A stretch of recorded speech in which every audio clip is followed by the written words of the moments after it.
That is one of the most universally acclaimed critical receptions I've ever seen for a game. Breath of the Wild is still higher, though.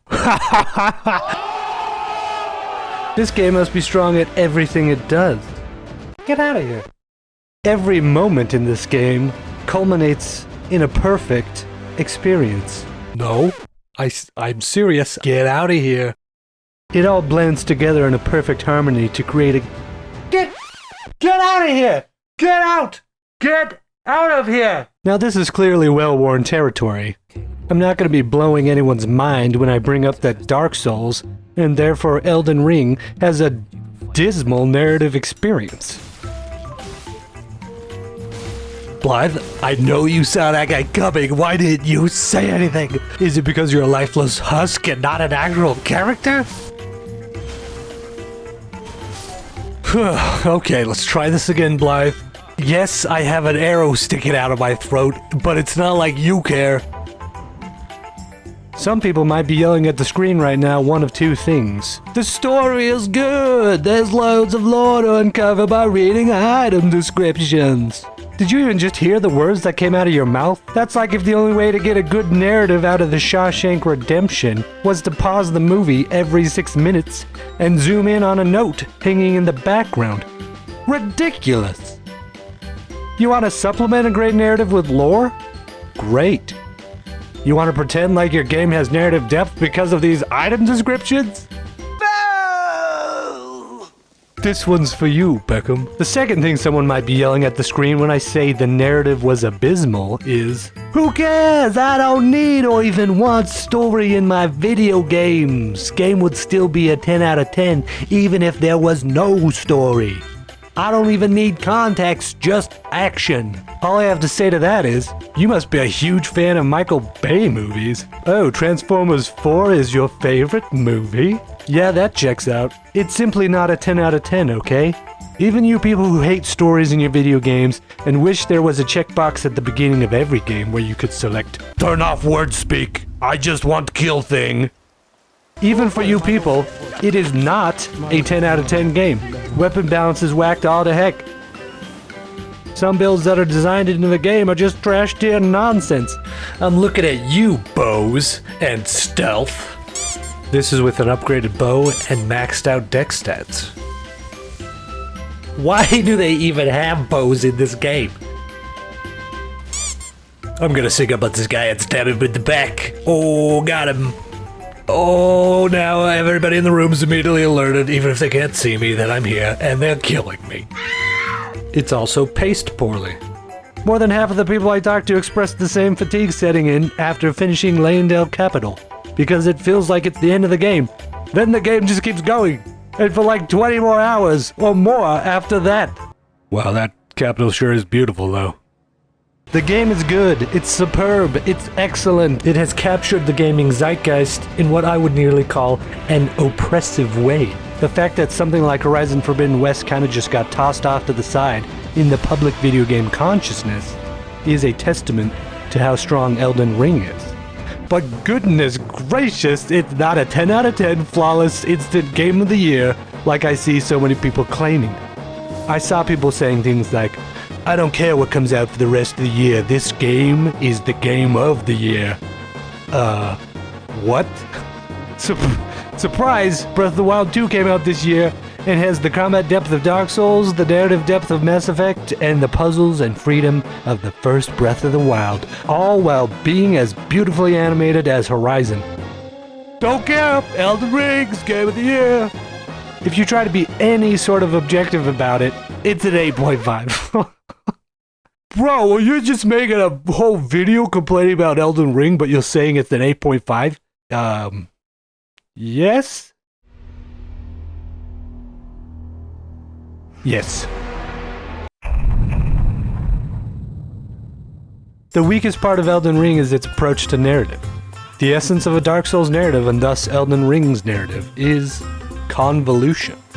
Case in point, the final boss. Spoilers, by the way. Like, all of them. Every one of the spoilers. Marika is the queen of the lands between. She has babies with Godfrey. Her babies get the power of great runes. That's these bosses you've been trying to seek out and kill, like Godwin and Morgoth. But Godwin's already dead and leaking necrotic juices. You do get to fight a crazy dragon, though. Marika is also possessed by the Elden Ring or something. Godfrey gets banished, so Marika takes Radagon as her consort. They have these other babies, Melania and Mikola. Get to the inside of the Erd Tree and there is a twist ending. Marika is Radagon! Or Radagon is Marika. Whatever. To think that Radagon was Marika herself. How would such a thing even have been possible, I wonder? Sadly, I cannot comprehend it myself. Do you have a fuller understanding of the matter? Let me elucidate for you, Brother Corin. She had babies asexually like an amoeba! Or something? Like I said, convolution is the soul of the narrative. It carries over to the quest design as well, as shown in this quest example. You find this sad-looking individual missing an arm in the ruins of a church. Who's there? This creepy man in a shack tells you to go get a needle to help her. I need your help to heal a certain young girl. For this, you are to find a certain needle. Go kill some random person in a swamp and you get the needle. Who is this guy? Why does he have the needle? Meaningless questions. He's a reskin of a boss you'll fight later. It doesn't matter who he is or what he does or why. He's just there to get killed. Take the needle back to Gowrie. You found the unalloyed gold needle. He says he needs time. Can you give me some time with this? And by time, he means sit down for 2 seconds and reload the area. Go back and talk to him.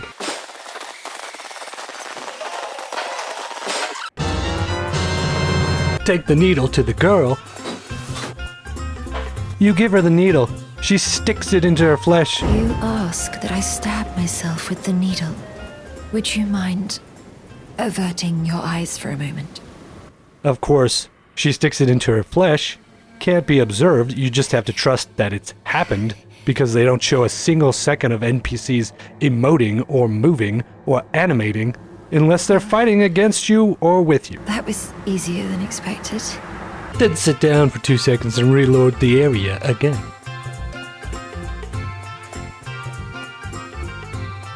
I hoped to see you again.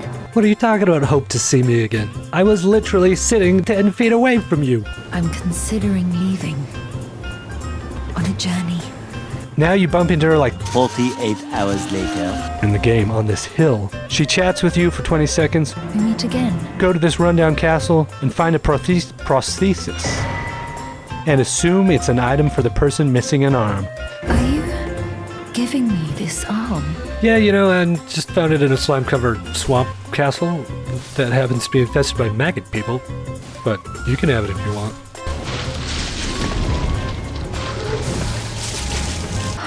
Thank you.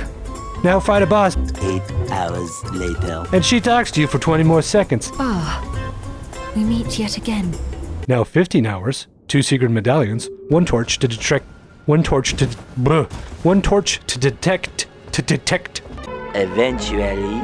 1 torch to detect invisible enemies, and a secret puzzle in a secret area later. You still haven't found her. You need to traverse the Halig Tree secret area. 1 tree traversed later, she'll talk to you for 20 more seconds. Or she'll just casually stand there and watch you die. I would have you call upon me in battle, should you ever have the need. Run into this mini-boss in a rot bog, suspended above a death drop. Now a normal person might think, this is a stupid mini-boss location, there's a death drop, a swamp that will poison and slow you, I'm not fighting this. But if you don't fight this, no finishing Millicent's quest for you. Lucky, there's such a convenient cheese available.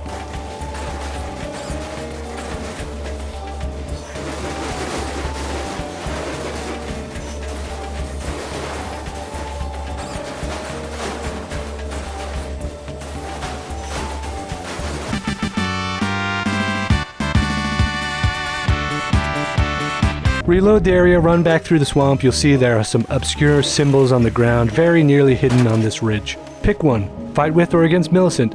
Because of course, after helping her for all this time, kill her is one of the Dark Souls options. Hey, lightning! You ready? Oh yeah, lightning's ready.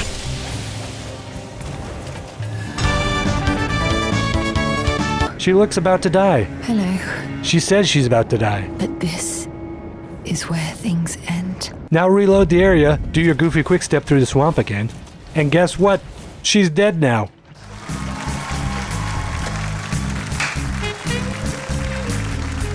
Dark Souls.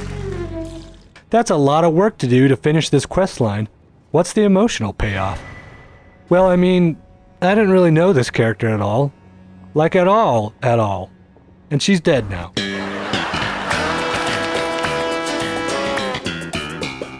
She was fighting off the Scarlet Rot, said something about how she's related to Millennia, but doesn't know how, and she has sisters who we killed?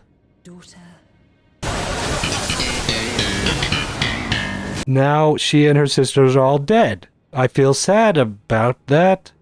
Maybe. Did I get a cool item? Oh, it's an item that can be used in an obscure way to reverse one of the convoluted endings you were so diligently trying to get? Another example, Latenna, a tragic story of an entire people. They're dying out. You take Latenna to a secret location and find her exact character model, but just huge. Something about young but towering sister. A young, towering sister of ours. Magic baby? For us. For all the Albinorics. You just helped save the entirety of this nation and people. But guess what one of the first things you fight in the area is? Yep. Kill them? Save them? Farm them for items because they respawn every time I go to a site of grace? Living things in Elden Ring exist to be killed. Elden Ring doesn't feel like a world. It feels like a collection of bombastic boss battles and zany enemies, and it does both of those things legendarily well. If being surprised by enemies you're fighting is your primary metric for a game's excellence rating, then I take it back. Elden Ring is absolutely a 10 out of 10.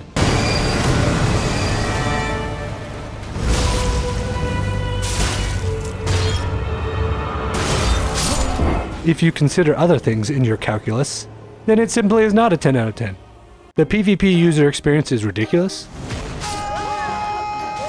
The co-op user experience is ridiculous. The narrative experience is ridiculous. If you stack a busted move like Taker's Flame, you trivialize the entirety of the game. It even kills things I didn't know were there. What the heck is that thing? Hold on. Wasn't I talking about the problems with this game? But what is that thing?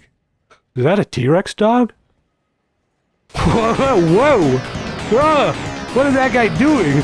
Did he just attach that dead dragon's head to his arm? It's a centipede, bolt, scorpion, gravity, rock monster?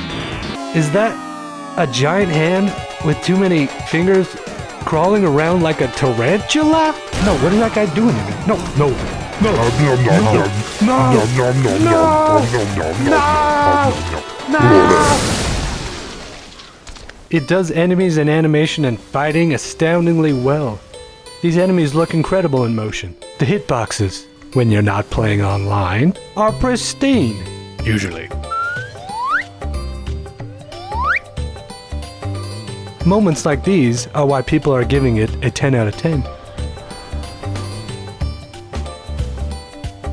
The game is more beautiful than the series has ever been.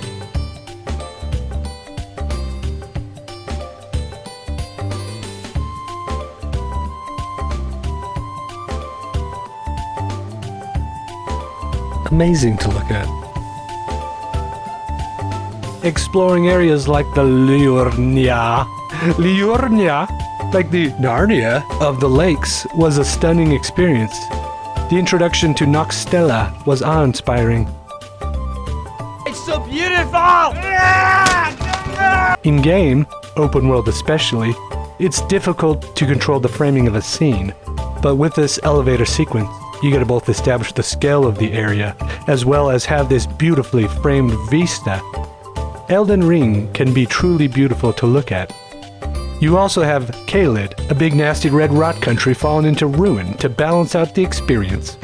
Sewers, castles, fields, snow, flame, dragons? The variety of vistas keeps the experience fresh. You also have the quintessential poison swamp, not just one, but two. Why, Miyazaki? Why, Miyazaki? Wait, those are just two of the scarlet rot flavor poison swamps. There's also this poison swamp, and this castle that's sunken into a poison swamp, and this poison swamp section of the hailing tree, and this poison swamp sub-area. Wow!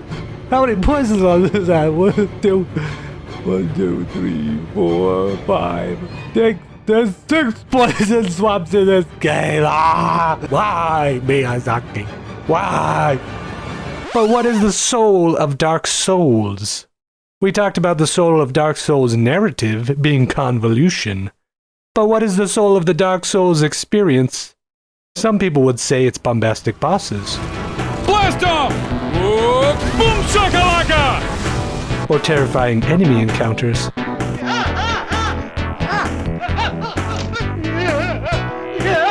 Is it methodical area exploration or tense combat?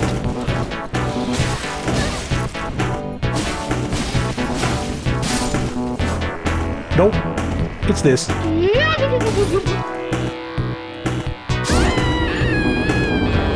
Getting ganked.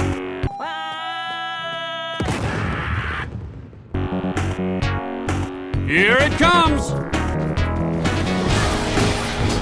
Yes, and it's good!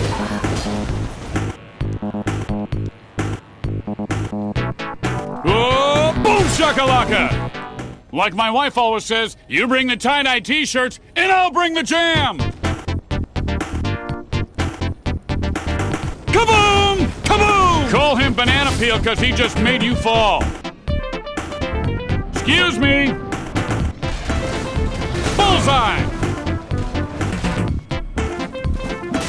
And he brought the boom on that one, but not a lot of shaka.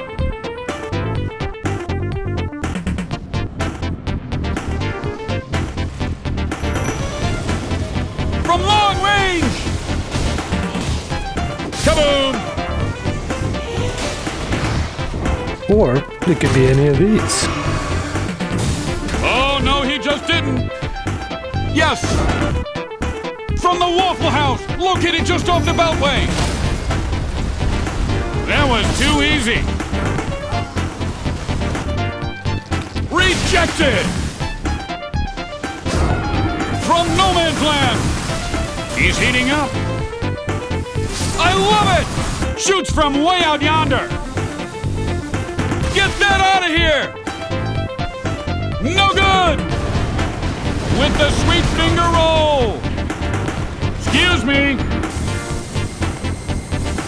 Swipes it away! And they ought to take this guy's hunting license away because he's shooting blind right now. He's on fire! Yes, and it's good. This is my house, and I did not invite you. Oh, boom shakalaka! Or these. Don't start with me. Kaboom! Not even close! Oh, no, he just didn't. No surprise there. Kaboom!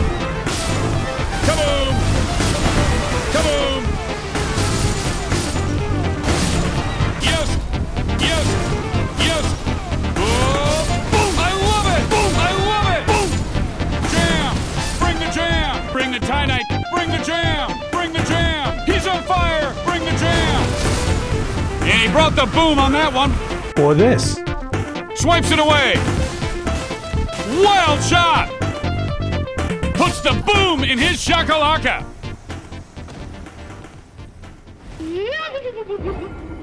Dark Souls.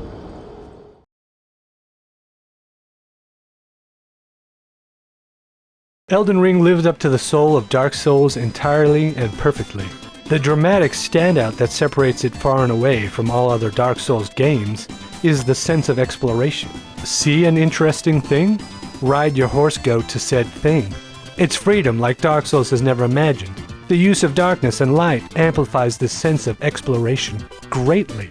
You'll find yourself in everything from bright shining light to dim light to total darkness. I am a huge fan of how it does these dark areas. Wandering around holding a torch feels like a true adventure. You press L1 while you have a torch equipped to your left hand, and you'll raise the torch up to get better light. I love this. Every time I needed to pull out the torch for light, I was excited about it. You could always just use the lantern, but it casts only faint beams of dim light. The torch, especially the ghost torch,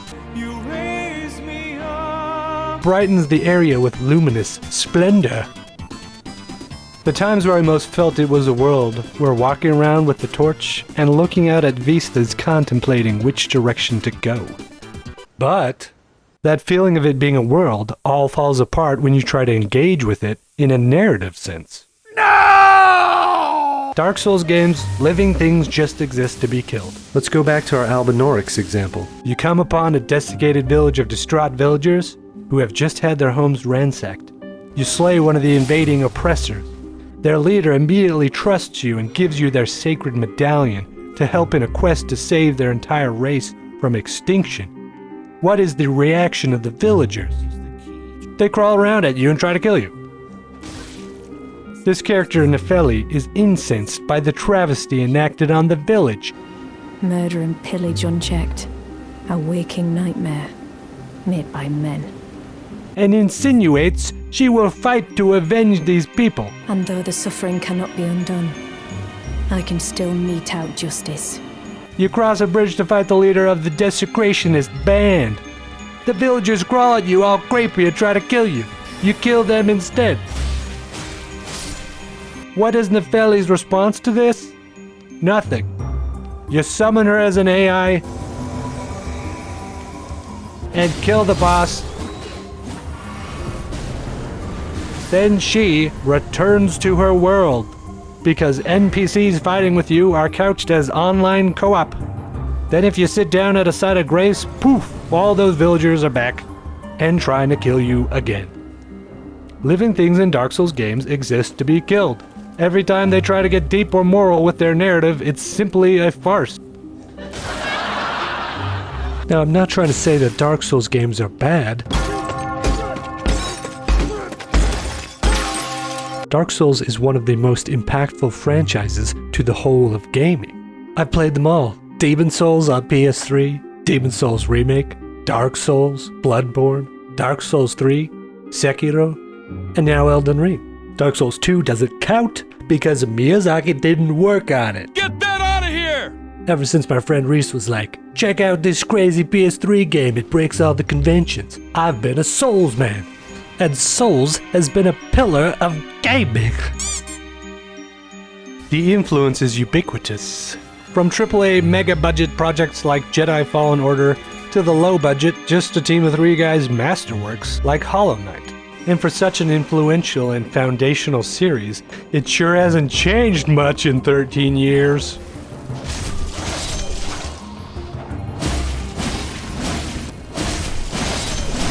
Dark Souls used to break all the conventions, but now it's beholden to all the conventions that it established nearly a decade ago. Amusingly enough, Miyazaki's games have been influencing other games for years without taking much outside influence themselves until Elden Ring.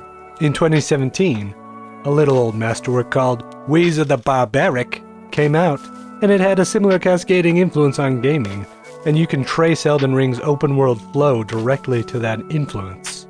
2017, The Legend of Zelda Skyward Sword. Go, go, Power Rangers! 2017, Breath of the Wild. 2017, Miyazaki starts in on Elden Ring? Coincidence? I think not. Arguably the most impactful aspect of Elden Ring was its open world approach. Everything else about it was just more Demon Souls, Dark Souls 1 through 3, and Bloodborne. Here are all the things that are done how they've always been done. Here's the things that are new. Miyazaki, it seems, is extremely reticent to change things up with his formula. But when he did finally take inspiration, it turned out to be the best part of the game. So yes, the NPCs are the same as they've ever been. Same as it ever was. The same since Demon's Souls in 2009. Blah, blah, blah, blah, blah, blah, blah, blah. A quick aside, I thought the voice actors in this game were actually excellent. Pillagers, emboldened by the flame of ambition. The voice actors being good makes it sting even more when the storytelling and characters are the same level of obtuse and inaccessible as they've been since Demon's Souls. Same as it ever was. But I'm suggesting that it doesn't have to be that way. People don't love Dark Souls because of terrible and lifeless NPC interactions, convoluted and obtuse quests, 2009 multiplayer conventions. These things are bad. The amusing thing about these 10 out of 10 reviews is they basically admit as much in the reviews. There are still bosses I left on the table, secrets that I've yet to uncover, side quests that I missed out on, tons of weapons, spells, and skills I've never used. And this is all on top of PvP and cooperative play that I've barely been able to scratch the surface of. If you want to hear about how much of a mixed bag that PvP experience is, feel free to watch my video on it. Shameless plug, like and subscribe. The review finishes with, fundamentals of combat haven't changed much from what we've seen before, even with all the threads I didn't manage to tug on my first playthrough, of which I'm sure there will be several. The reason he missed so many side quests is because their presentation and extreme convolution make them wholly inaccessible unless you look up a guide on the internet. The reason there were tons of weapons you didn't try is because the game actively punishes you for trying to use them. You don't have enough resources to try those weapons without them doing the equivalent damage of a children's toy.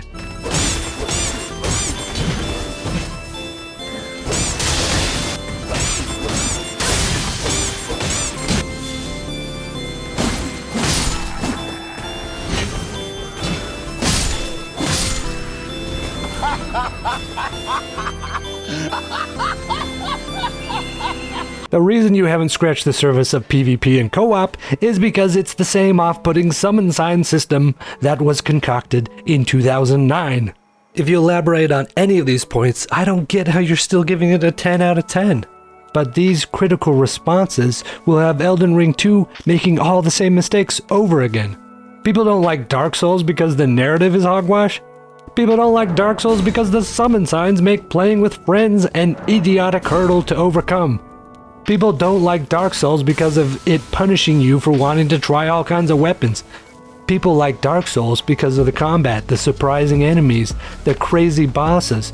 So when no one criticizes it for having these blatant holes in the design philosophy, FromSoft will just keep baking them in because they're part of the Souls experience. For some reason, people just take this all in stride. Jason Schreier, who I believe to be the greatest video game journalist of all time, tweeted out this string when the game came out. If you plan on playing Elden Ring, here's a big tip. Have a journal, or my version, a text edit file. You can put markers on the map, but there's no quest log or NPC appendix, and you'll find it very helpful to keep track of what's where and who wants what. Trust me, a quest log would make this a far worse experience. One of the reasons Elden Ring is so special is that it doesn't feel like so many other open-world checklist games. Quests and NPCs weave in and out as you play. They're opaque and surprising and brilliant. I have the utmost respect for most of Jason's takes. This take, however, does not make that list. They're surely opaque and surely surprising in how flat and lackluster they are. You don't believe me that they're bad? Here are some NPC side quest interactions from some other action games. He said we weren't leaving anyone behind, and then from nowhere this fireball or something slammed into us. Just to be clear, I have no plans to murder you, all right? Fine, but I'm watching you. It's a pointless distraction. You and I, we have more important things to do. They are spirits, boy. Dead things. They have no needs, only wants. It feels wrong to ignore them. We will get over these feelings. Revenge is not the first duty of a monk. Before I was a monk, I was a brother. Don't do this alone. Let me help. Do you have the device? Oh, please say you do. Oh, we're so close to something truly just majestic. Here you go, Moreland. Yes! Yes! Thank you. Ah, but this is a side quest easily found in a main area. What about a truly off-the-beaten-path super side quest? He planted them whenever he could, but never picked them. Preferred to just watch them bloom. Sounds about right. So he was a good man who led a full life? He was. And he did. Yeah, Elden Ring's side quests and characters are just bad. They're bad. I'm not quite understanding how a quest log would make these horrible quests worse. And writing it down in a journal or doing what I did and spend half the game experience cross-checking wikis because you don't want to irrecoverably sequence break an NPC's quest. These are better experiences than a quest log? It is insane to me how people just give FromSoft a pass on their horrible narrative experience.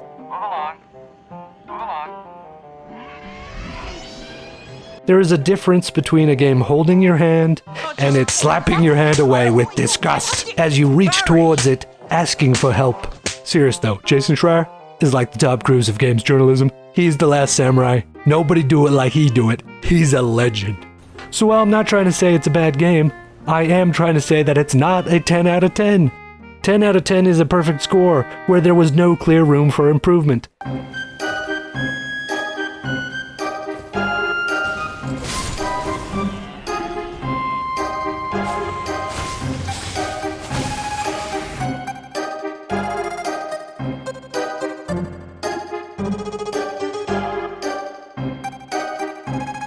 And saying that about Elden Ring, that argument has more holes in it than Swiss cheese. Can an action role-playing game be a 10 out of 10 when the story presentation is utterly hogwash?